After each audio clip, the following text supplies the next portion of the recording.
Well, we're back inside Studio 42 for our Dreamland Armchair Quarterback, brought to you by our friends at Dreamland. Ain't nothing like them nowhere. Also, Royal Furniture and Coca-Cola Zero. I was over at the Florida-Alabama game this past week, Friday night. I had a chance to swing by Dreamland. Had some good food over there while we were waiting. John Powell's here. He's our Armchair Quarterback this week. He's from Hoover. I'm looking at his watch. He's got a Florida Gator watch here. So, 50-50 on the weekend. Was it a good weekend for you? Was Sunday better than Saturday?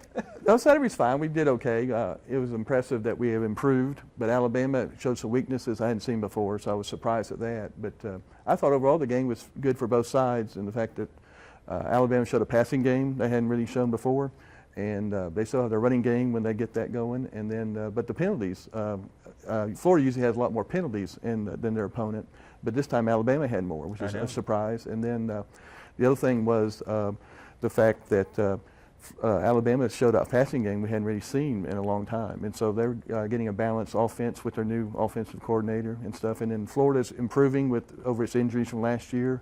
But it's hard to play in Alabama and win in Tuscaloosa. They have a good home schedule routine of winning, and so it's a tough environment to win at. And Florida tried the best they could under the circumstances. And this, for half of the game, it was pretty exciting, being balanced and showing the SEC East, what type of talent's over there versus we hear so much about the West part of the conference. And it's a tough conference, both sides.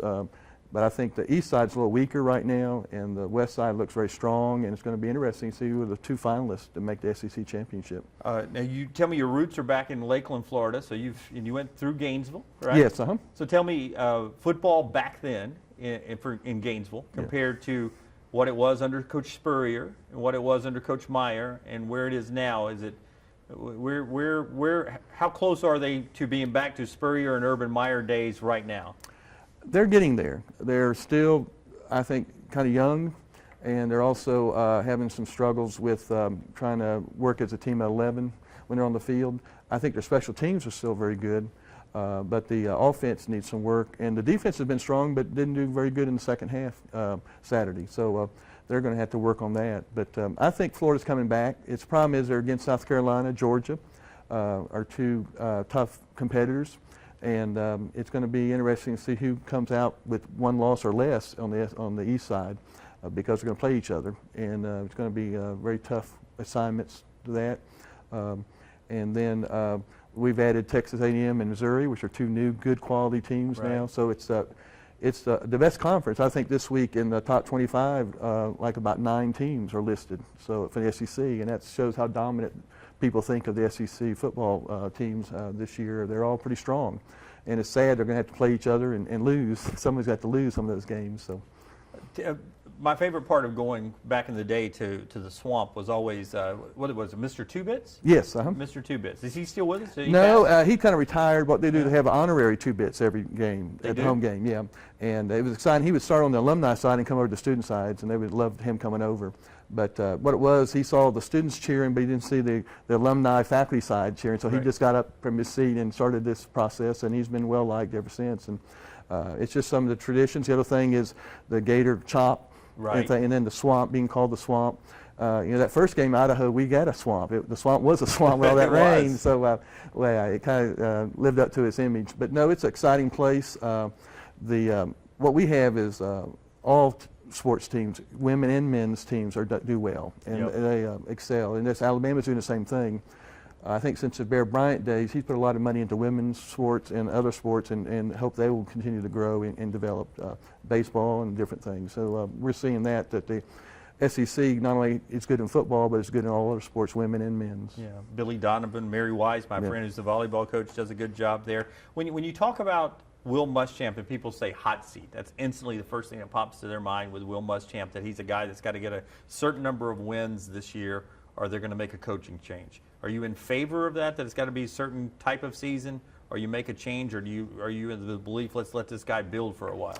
I think he should give more time to him, but I think the athletic director, Foley, is going to make that decision. But each game's going to be looked at and see how he's performed. If we don't embarrass ourselves and we play good and competitive, and we don't have the injuries, and if we cut down on the penalties, I think that's coaching. The injuries and the penalties relate to good coaching on the practice field. And I think we've showed improvement in the penalties this year, of less of those. And then on injuries, I'm not sure how the players came out of the Alabama game, but a lot of them were carried off there with some injuries. But it was a tough game. And then playing the overtime game when we had to play against Kentucky, wore them out, and you worry about cramps and other things. So it's going to be a long season. So I think it's too early to tell, but I hope he'll stay. But it's a matter of what the athletic director feels comfortable with. Florida's not selling out its home games, so that's another thing. Ticket sales is Do you where think the that's fans. because of Will? I think so. The fans say, I'm not going to spend my time and effort to go to a game that we're not going to win. Last year, it was kind of depressing to go there and see your team, start off okay and then just not perform. And so I think if he performs and people say, yes, we're in the game, we're still making an effort, they'll come. But they're having problems selling out their games. While Alabama can sell out 100,000 plus and have a waiting list. So there's a comparison difference there. And it compares to the other SEC teams. If they're doing you guys well. have beaches. We don't Yeah, have beaches. I know. We have good weather. 11 months out of the 12, you have good sunshiny weather, so it attracts players and people to come there. You don't have to worry about too many bad weather, except hurricanes and stuff, which usually in the summer and stuff like that. But it's just a matter that we'll have to see. I think it's a wait-and-see game. But it could happen. But I don't know who you're replacing with. Who's out there that would come in and take over the program? Dan Mullen. Yeah, that's what they're saying, but I don't know. I think it's going to be interesting. We need another Nick Saban to come to Florida, I guess, to be able That's to. what Will Muschamp was supposed to we had do, Urban right? Myers too, and we just lost him. And Steve Spurrier was offered to come back, but he didn't want to come back. He's at South Carolina, so I don't know. It's got to be a good fit, and I'm not sure at the fit who it would be right now. If I asked you, just deep down in your heart, if I say the Georgia Bulldogs, what's the first thing that pops to mind? You're a real Florida guy. Well, Mark Rich and the Jacksonville Gator Bowl. It's a fun, fantastic game usually all the time. But So you're a positive guy. Yeah. So hate doesn't. No. No hate. I enjoy the rivalry, but I don't get that upset about it. I look at each play and just say, well, did we perform well? Did we execute well? Did we do the right things? We make the right call. So you don't think Florida people are better looking than Georgia people, smarter than Georgia people? Well, I would say in the smart area, they recruit, and admissions has a high quality effort. Right. Vanderbilt has the toughest admission See, I'm standards. joking with you. I You're know. being serious I here. know. Yeah. The Vanderbilt has the toughest admission standards, but Florida has a high quality student body they bring in and get in there, as well as the athletes. But you don't see a lot of the Florida players losing out on academic problems.